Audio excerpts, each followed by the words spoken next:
Welcome back, guys, to part 2 of how to evaluate a C5 Corvette that you're considering for purchase. If you missed part 1, I'll leave a link in your upper right hand corner.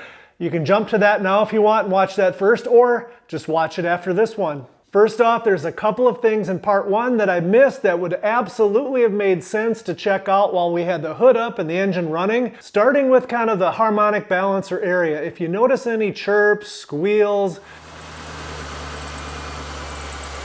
any sort of belt sounds, things like that, it makes sense while you've got that hood up. If you're careful, you can use your camera and feed it down into the passenger side area to get a good look at it. What you're looking for is the harmonic balancer to just have not more than a teeny bit of movement front to rear as it's spinning. If it's got more than a little bit, it could be on its way out, because LS engines, for some reason, are notorious for eating OEM style balancers. So if you've got any sort of weird noises and more than just a little bit of movement when you check, the balancer could be on its way out. Second, when you're around the rear of the vehicle, by all means check out the cat back exhaust. Hopefully it's got a Corsa or a Borla or something like that. Those go for around $1,500. They sound fantastic. So if the C5 you're looking at has a decent aftermarket exhaust and you like the sound, that's $1,000 you might not have to spend down the road. Next, let's switch gears and take a look at the interior, starting out with the dash. Are there any signs of being cooked from the sun? Especially if the C5 is in the South United States or the Southwest, take a good look. If there's a dash pad under there, you absolutely better lift it up and inspect the dash. That's where we have an advantage here in the Midwest. Our summers are short, our winters are long, and our dashes are in excellent shape. And if it turns out the dash in the C5 you're looking at is cooked, I'd go ahead and pass on it, unless of course it's super cheap and you're looking for a project car. How about the seats in the C5? The passenger side's generally going to be in pretty good shape, but the driver's side takes 95% of the abuse. They're not very strong to begin with, so they kind of disintegrate and break down over time. Be sure to check out the bolsters, especially the outside one closest to the door. How much support is actually left in the bolster? You can repair the seats or go with aftermarket, but it's a good idea to know what kind of condition your seats are in, and also be sure you sit in it and put up a little pressure on it as you rock forwards and backwards, because seat rock in the C5 is a common thing. As they age, they tend to rock back and forth slightly under acceleration and braking. It's not the end of the world if you have it. It's not that bad of a fix, but it goes in the plus column if yours is solid. Next up, be sure to check out the carpet, look under the mats, and go ahead and open the rear hatch and look at the carpet there, and also make sure the spare tire is there and it's in good condition. Just kidding, there's no spare tire. But anyway, what's the general condition of the interior? How is the carpet? How are the mats? How are the seats and the dash? Now, the correlation is not 100%, but generally if a C5 has an excellent interior that's been well taken care of, it's more likely they also took really good care of the mechanical aspects of the car. Guys, C5 Corvettes are known to occasionally have electrical gremlins, so it just makes good sense to check all the electronics as best we can. So let's start by starting the engine. I'm going to go through these mostly in alphabetical order, plus of course I've got a cheat sheet, mainly so that I don't forget anything, so here we go. Anti-lock brakes. Are there any lights on in the dash that give us any indication that the anti-lock brakes have failed? There's not, so let's move on. Active handling, one of my favorite topics. The button right here, as we press it, you should see the active handling is turned off. If we press it again, active handling is turned on. So that indicates the system is working properly. Blinkers, hopefully we all use them. Left, right, I'm going to assume the bulbs are working. I don't think we need to check that. Also on the active handling button is competitive driving. So if you press it once, you get active handling off. If you press and hold it for like 4 seconds, you get competitive driving mode. For more information on what active handling and competitive driving mode do when they're on and off, etc., check out the video in your upper right hand corner. Cruise control, we'll test that on our test drive, of course.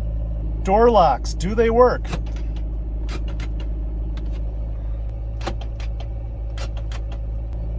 Outstanding. Gauge cluster, we just want to give these a good look. The temperature gauge seems appropriate. Oil pressure is good, 40 at idle with an oil temperature of about 100. RPM looks good. Mile per hour, of course, we'll check that out when we're driving it. Battery voltage around 14, that's good. And the fuel level is somewhere in the middle here. If it's pegged way past full or down below empty, you might be a little suspicious of that. Headlights, be sure to check them because they're notorious for having problems. Make sure they both go up and down nice. A couple times. Everything seems good there. We'll check the high beams. Looks good. Heads up display, we've got kind of the, you can move it up and down. We've got the dim and bright and different pages. Cycle through these here. You can see the different items that you can kind of toggle between. So that works good. Adjustable seats. You just want to make sure all the functions work. We got forward, backward, tilt up, tilt down. We've got the little lumbar supports. Mine actually still work, probably because it's a Minnesota car. And everything checks out there. This next one is super important. Air conditioning.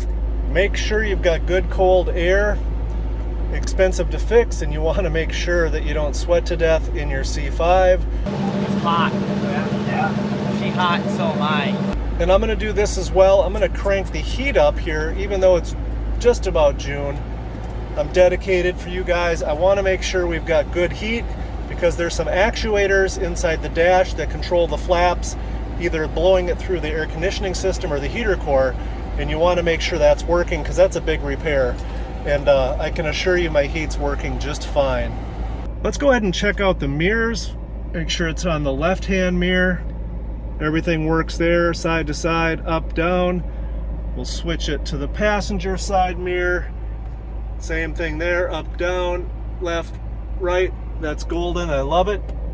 We'll go ahead and check out our seat belts. Make sure they latch properly. Everything looks good there. How about the windshield wipers? Never know when it's gonna rain. Everything works there. Give it a little shot of windshield wiper fluid. That works great. Power windows can occasionally be problematic. So you want to make sure everything works good here. And they do. Let's go ahead and toggle through the gauges. Oil pressure, oil temp, coolant, battery volts, front tire pressures, rear tire pressures. Everything looks good there. And again, all of the different gauge numbers seem appropriate for what's going on. And of course, we've got the scan gauge and the boost gauge. Then of course, we've got the infamous Bose radio. A lot of people call it the blows.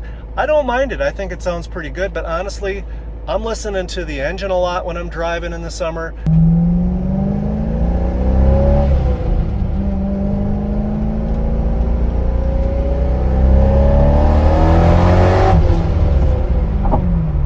And when I'm not listening to the engine, I think the radio looks pretty good. I'm not going to turn it on because some record label will give me a copyright infringement. But you want to check everything out, crank it out, make sure all the amps work and there's no blown speakers. You can see the seek is wore off. I'd like to just seek. It's kind of like fishing for me to see what's going to be on.